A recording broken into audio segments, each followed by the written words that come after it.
मैं आज आपको ऊष्मा रसायन थर्मोकेमिस्ट्री का एक टॉपिक है हेस का नियम, हेस लॉ, उसके बारे में बताने वाली हूँ, है ना। तो है क्या हेस लॉ, किस चीज के बारे में बताता है। अब जैसा कि हमें पता है कि फर्स्ट लॉ ऑफ थर्मोडायनेमिक्स क्या है, ऊर्जा संरक्षण का नियम।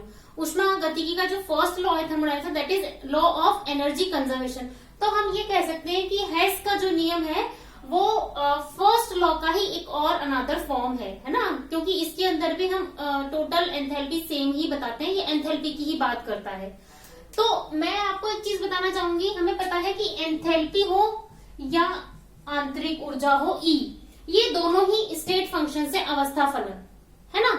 अब अगर हम किसी अभिक्रिया को एक से ज्यादा स्टेप्स में करा सकते हो, अगर हम किसी रिएक्शन को एक से ज्यादा पदों में करा सकते हैं, तो जो रिएक्शन में सिंगल स्टेप में रिएक्शन मान लीजिए आपकी कंप्लीट हो रही है और वही रिएक्शन एक से ज्यादा पदों में संपन्न होती हो, तो जो एक स्टेप के अंदर इसमें टोटल एनर्जी चेंज हुआ, that is called enthalpy of the reaction. वो एंथैल्पी चेंज हर स्टेप की एनर्जी के अंदर होने वाले चेंज यानी एंथैल्पी के परिवर्तन के बराबर होगा। कैसे होगा, देखो बच्चों मैं आपको बताऊं, अगर हमारे पास कोई एक रिएक्शन है जो ए से सिंगल स्टेप में हमें दे देती है बी, अगर इस एक स्टेप में हमारा मेन प्रोडक्ट बी है, इसके लिए होने वाला कुल ऊर्जा परिवर्तन यानी कि energy change for whole the reaction is enthalpy change, that is delta H. हमें पता है एंथैल्पी क्या होती है, energy of final state minus energy of initial state, यानी कि energy of product minus energy of reactant, इसको हम कहते हैं एंथैल्पी परिवर्तन। अब अगर यही जो चेंज है एक से ज्यादा प्रोसेस में हम करा सकते हैं, स्टेप्स में अलग अलग तरीके से, जैसे मान लीजिए पहले हमारे पास हो गया ए से सी बन गया और फिर सी से डी बन गया और फिर जाकर के हमें ये मेन प्रोडक्ट जो हमें रिक्वायर्ड है वो मिलता है ना।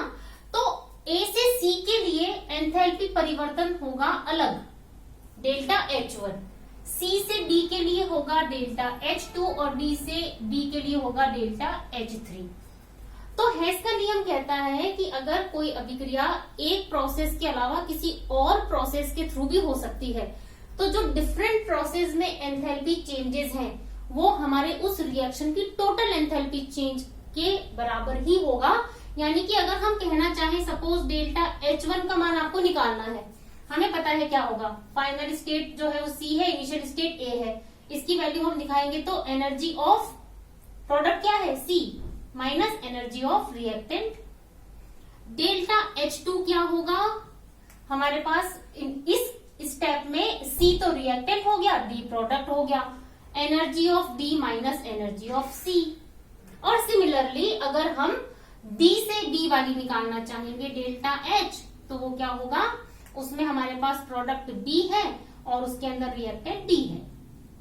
अब ये जो टोटल एंथैल्पी चेंज हुई तीनों स्टेप्स के, ओवरऑल रिएक्शन में हमको मालूम है क्या है एंथैल्पी चेंज, हमारे पास delta H equals to energy of B minus energy of A। तो according to Hess law delta H will be delta H1 plus delta H2 plus delta H3। This is Hess law. ये हमारा जो हेस का नियम दिया गया है वो है, ठीक है।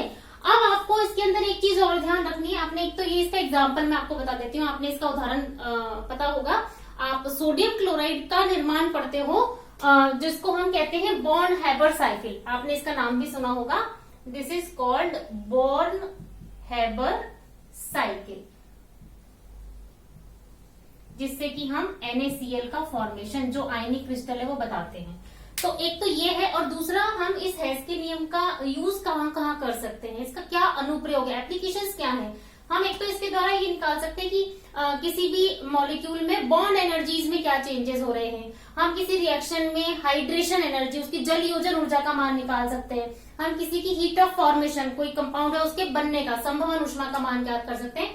ऊष्माओं के लिए ये जो नियम है वो दिया गया है हेस का नियम। तो यहाँ पे क्या है, हम लोग इसको आराम से इस साइकिल के थ्रू समझा सकते हैं कि किसी अभिक्रिया में होने वाला कुल एंथैल्पी परिवर्तन उसके विभिन्न प्रक्रमों में होने वाले वाले एंथैल्पी परिवर्तनों के योग के बराबर होता है। The enthalpy change of any reaction, total enthalpy change of any reaction is the sum of individual enthalpy changes of different steps. This is Hess law.